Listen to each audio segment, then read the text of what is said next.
সবাইকে হুঁশিয়ার করে জানাতে চাই, রক্তের কালিতে লেখা এই জুলাই গণঅভ্যুত্থান কোনোভাবে ব্যাহত হতে দিব না, দিব না, দিব না। সংগ্রামী উপস্থিতি, আপনাদেরকে বারবার করে আমরা রাজপথে নিয়ে আসার একটাই কারণ, যারা ক্ষমতায় যাওয়ার জন্য পাগল হয়ে আছে, যারা ক্ষমতার মোহ নিয়ে পাগল হয়ে আছে, আমরা তাদের বলতে চাই, আপনারা তাদেরই দাসত্ব করতেছেন যারা কিনা আওয়ামী লীগের দাসত্ব করে। আপনারা এখনো পর্যন্ত সেই সকল লোকের কথাই শুনছেন যারা কিনা এখনো আওয়ামী লীগের কথা শুনে, হাসিনার কথা শুনে।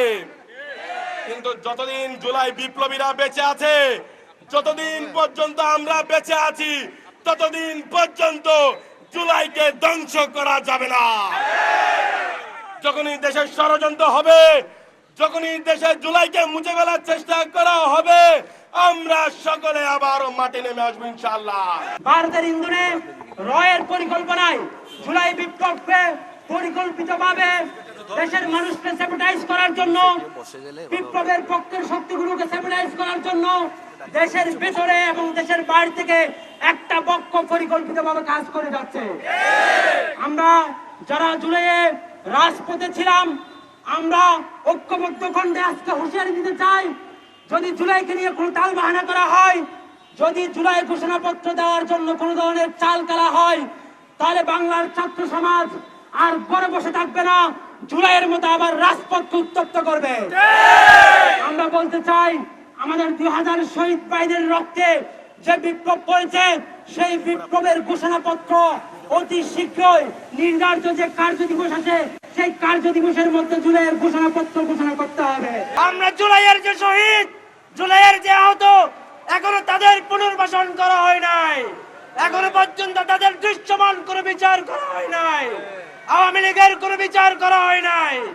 এজন্য এখন পর্যন্ত যারা আওয়ামী লীগের বিচারের আগে আওয়ামী লীগকে নির্বাচনের মাধ্যমে প্রধান বিরোধী দল করে নির্বাচন করার জন্য পুনর্বাসন করার চেষ্টা করছেন, তাদেরকে আমরা হুঁশিয়ার করে দিচ্ছি, আমরা জুলাই ঐক্য আবার ঐক্যবদ্ধ হয়ে আমাদের মধ্যে যদি বিভাজন তৈরি করার চেষ্টা করেন, আপনারা ব্যর্থ হবেন, ব্যর্থ হবেন, ব্যর্থ হবেন। সুতরাং দেশকে নিয়ে ষড়যন্ত্র করবেন না। আমরা দেশের প্রশ্নে, মাতৃভূমির প্রশ্নে আমরা সবসময় ঐক্যবদ্ধ আছি। আমরা জীবন দিতে শিখে গেছি, আমরা মরতে শিখে গেছি, আমাদের রাজপথ থেকে ফিরিয়ে নিতে পারবে না। আমরা কি কখনো বলেছিলাম আমরা নির্বাচন চাই না? আমরা অবশ্যই নির্বাচন চাই, কিন্তু আমাদের যে প্রায় 2000 শহীদ, 30,000-এর অধিক আহত যারা আছে, তাদের দায়বদ্ধতার জায়গা থেকে আমরা বারবার বলেছিলাম, আমরা প্রথমে বিচার চাই, তারপর সংস্কার চাই, তারপর সুনির্দিষ্ট সময়ের মধ্যে নির্বাচন চাই। তাই আমরা সরকারকে বলবো, আমরা এখনো পর্যন্ত যে বিচার সংস্কারের দাবি, তার দৃশ্যমান কোনো গতি আমরা দেখি নাই। সরকার থেকে বারবার বলা হচ্ছে তারা বিভিন্ন চাপে আছে, বিভিন্ন মহল তাদেরকে চাপ প্রয়োগ করতেছে।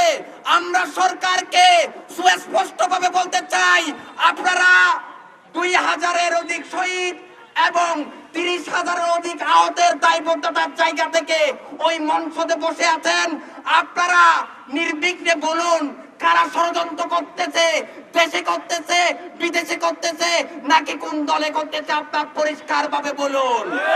আমরা দিল্লির প্রেসক্রিপশন কিংবা ভারতীয় প্রেসক্রিপশন বা কোন দলীয় প্রেসক্রিপশনের বাংলাদেশ আর চলতে দেব না। এই দুঃসময়ে আমরা আপনাদের পাশে আছি। আপনি নির্ভয়ে আওয়ামী লীগের বিচার এবং জুলাই গণহত্যাকারী যে দল, তাদের বিচার এবং জুলাইয়ের ঘোষণাপত্রে অতি দ্রুত সময়ে যে নির্ধারিত একটি সময় ঠিক করা হয়েছে, ওই নির্ধারিত সময়ে দিতে হবে। আমরা ছাত্র জনতা আপনার পাশে আছি, আমরা ওয়াদা দিচ্ছি শেষ রক্তবিন্দু পর্যন্ত আপনার পাশে আছি।